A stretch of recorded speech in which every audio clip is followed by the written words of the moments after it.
So we've had 2 practice. Good to get the players out there, just in helmets. So still a lot of work to do, but it's good to finally get back out on the field with them. Somewhat of a normal situation. So, proud of the vaccination part by our players, staff, and really everyone in contact with our players, which is a lot of people. I think that's over 240 people. So I think that shows a lot about their safety, but also their commitment to each other. That to not just protect themselves, but to protect bringing something in here. So that took a while to get to that point, and I think it's really neat. I think it's a really good message, to the rest of the state and other people. Get what you emphasize. So it's great to see. But very competitive practices. 2 fields going. A lot of guys rotating 1s, 2s, 3s, 4s. For guys to have a lot of competition opportunity and figure things out early in camp.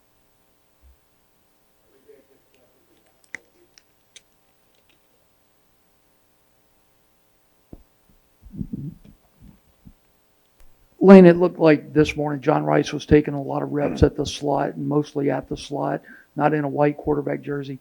What can you tell us about Kincaid Dent, Luke Altmaier right now? What you're looking for them throughout fall camp to try to fill that number 2 quarterback spot? Yeah, Kincaid and Luke will be in a really big competition for that spot. Knowing that John at times could go back there, and but the focus is John playing a receiver, because I don't think he can get really good at that doing both. Having never done it before, so he's basically there, full time for right now, early in camp. See how we can develop him there, and that's really the only fair thing to do to him. If you go back and forth, it's just too hard at this level to get really good at it.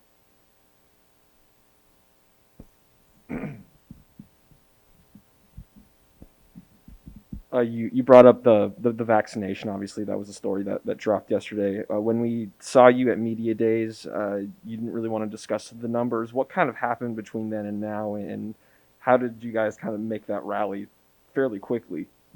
Well, I think as we got closer, for kids, just continuing to communicate with them, the importance of it. Also the rules. Just making sure that they understood. And so if you're not vaccinated and you're a close contact, you can do all this work, weight room, playbook, practice, everything, and then show up and get shut down because you're close contact and miss a game. But if you had the shot and you're a close contact, you're not. So, it's not just getting it, it's losing time otherwise. So it was a lot of work by our staff.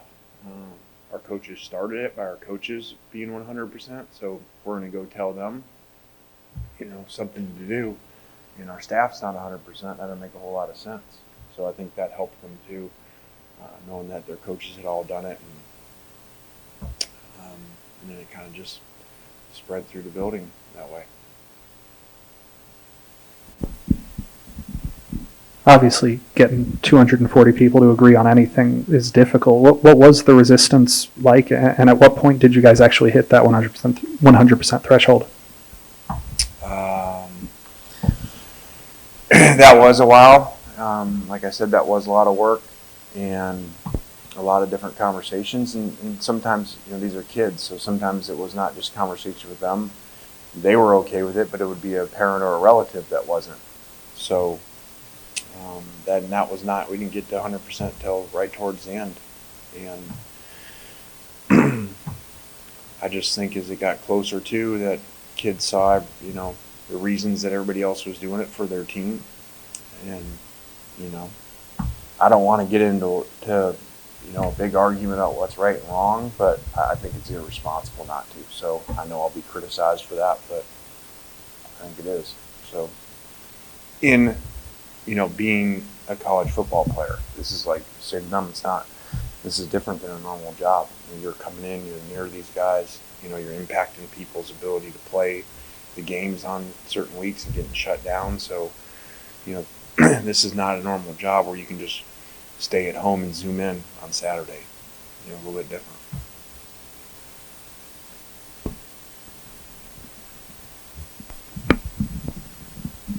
Lane, how important was it for Otis Reese to play the 3 games that he did last year, and what do you think it will be like to have him for a full season?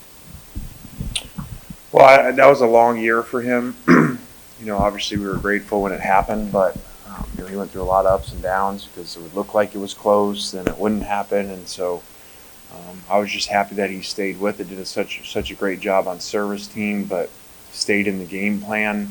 Knowing that at any time it could happen, and I'm sure, that was a struggle because it was so late in the season he still wasn't eligible. So he did a good job getting thrown in there, and now he's had a whole off season to really get comfortable and expect a really big season from him. Lane, I want to ask you about the offseason acquisition of Orlando Umana, the center. Obviously, it lets you keep Caleb and Ben at guard positions, but how big of a get was that for you guys from the transfer portal, and what have you seen from him? What do you expect? Well, he's had 2 good days. We've thrown him in there. Obviously, he has experience, has played a lot. But also there's, a learning process of playing center in our system, much different than when he came from with the tempo aspect of it. And really, if he plays slow, our whole offense is in trouble. So he's going to have to develop that way, improve on that, having not done that.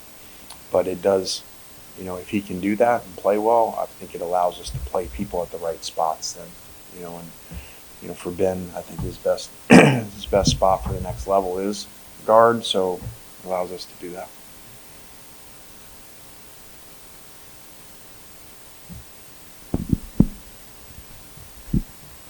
Lane, with the linebackers, just obviously a little bit of movement after Jaquez left. What have you seen from guys like Dalen stepping in there and then Chance coming in with his summer? Well, a lot of competition there. It was kind of, Chance coming in. Obviously, we lost somebody that had a lot of experience playing there, but Chance has experience, so that helps out there.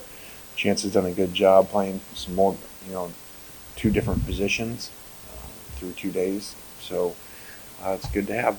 And if we're going to be really good on defense, we need a lot of guys to play well, because nowadays you can't play, all the snaps and play really well, in my opinion, especially with tempo and a little bit more of tempo, I guess, with Tennessee on our schedule now, coming on our schedule a year ago. So, we need a lot of depth.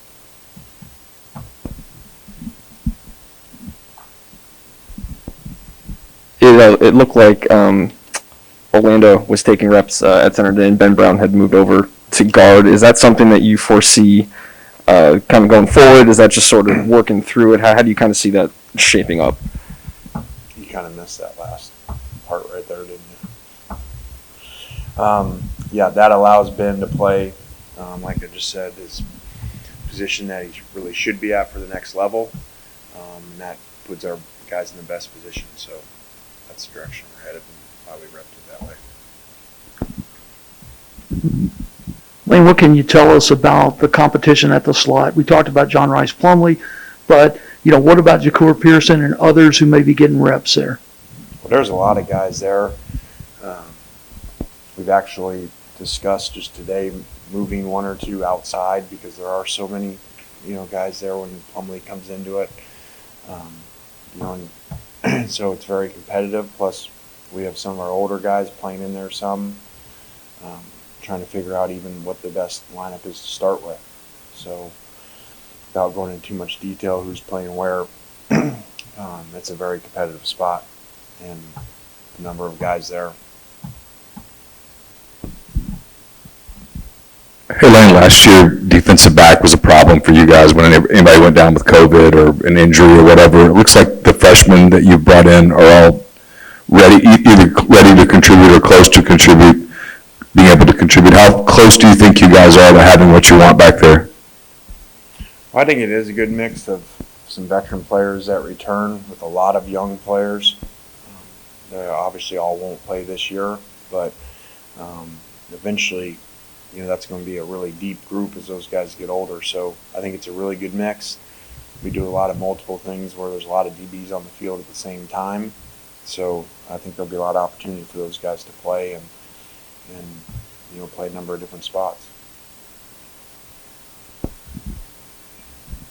What do you think the role tight end is going to have in this offense this year? And do you have an update on when you think Casey might be back? Yeah, we hope Case will be back towards the end of camp.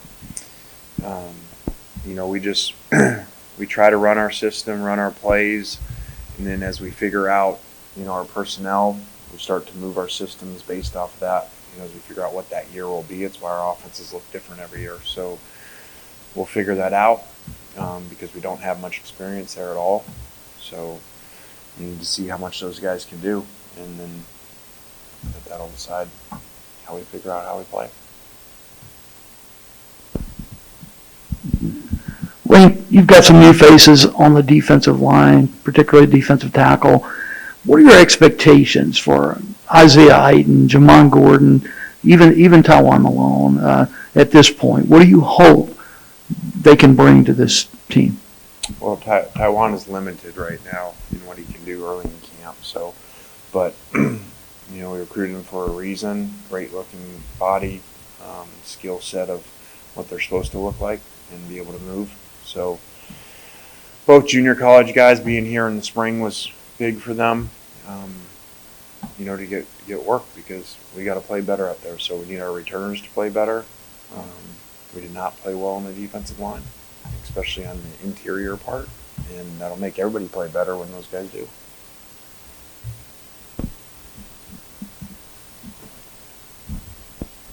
Along those lines, Sam Williams is one of your COVID seniors. What do you see in his development, and what are your expectations for him right now?